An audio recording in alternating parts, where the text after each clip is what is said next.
the Revelator, which he's referred to, is speaking, and John is representing a group of leaders who developed an intimate relationship with Jesus through 3 or 4 things that he mentions in this text.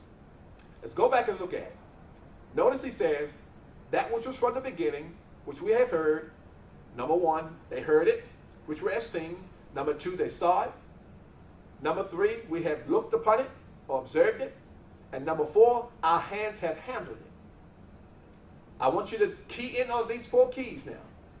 Hearing, observing, studying, and handling.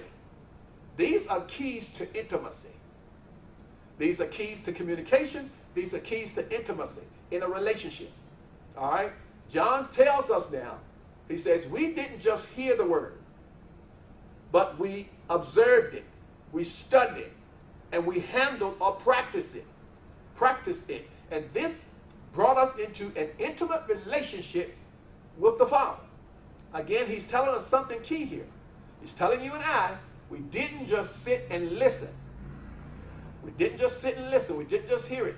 We observed it. We studied it. Observing means you meditated on it. Then we studied it. Then we handled it, meaning we put it into practice. What? The word of life, or the thoughts of God. And they developed an intimate relationship with the Father by means of that. Now, let's bring that into a practical application when it comes to relationships. Husbands, we have got to learn not just to listen to our wives, but we've got to learn to study our wives.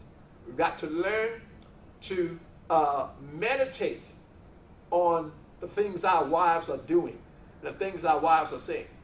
And we've got to put these things into practice. We've got to listen to them. We've got to observe them. We've got to study them. And we've got to put some things in practice when it comes to communicating with them. This is key.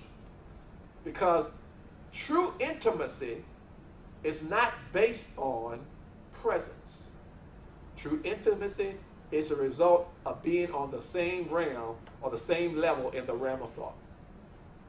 If in fact I'm not able to feel my wife physically, see my wife physically, or hear my wife physically or in the natural, I want to be able to be on the same realm, on the same level in the realm of thought with her, because that means that I'll still be able to be intimate with her, even if I'm not able to feel or sense or hear her presence.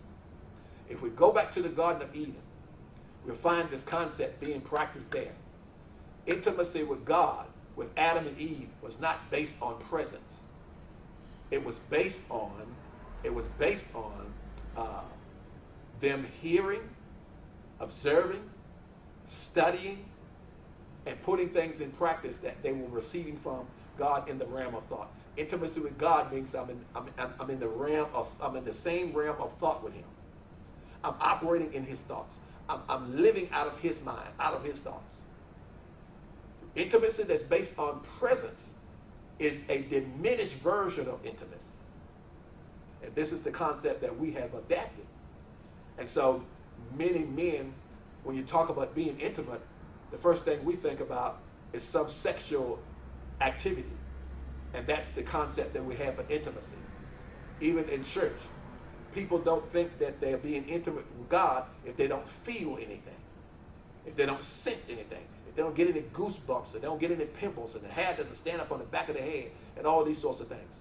All right, that can and may happen.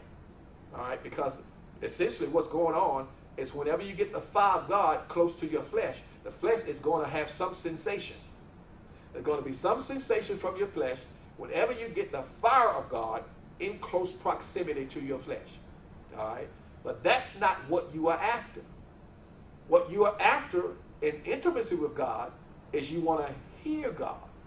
You want to observe and study and have some substance that you can put something in application when it comes to what you receive from God. All right? I like to say it this way. The sensation, the feeling, that's the low-lying fruit when it comes to the presence of God manifesting. What you're really after is the high-level fruit, fruit of communication. What Adam and Eve were doing in that garden, when the presence of God came in the cool of the day, is they were hearing the will of the Father. The will of God, the will of the Father was being streamlined into their hearts through this encounter.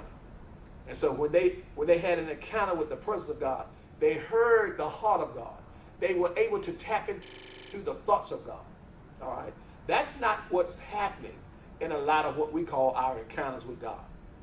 Anytime you have what is supposed to have been an encounter with God, and you leave that encounter not knowing his will, not knowing his intent, not knowing his heart, not knowing anything that he's communicating to you. You only know that you felt his presence. To me, you have missed the intent of God for his presence manifesting.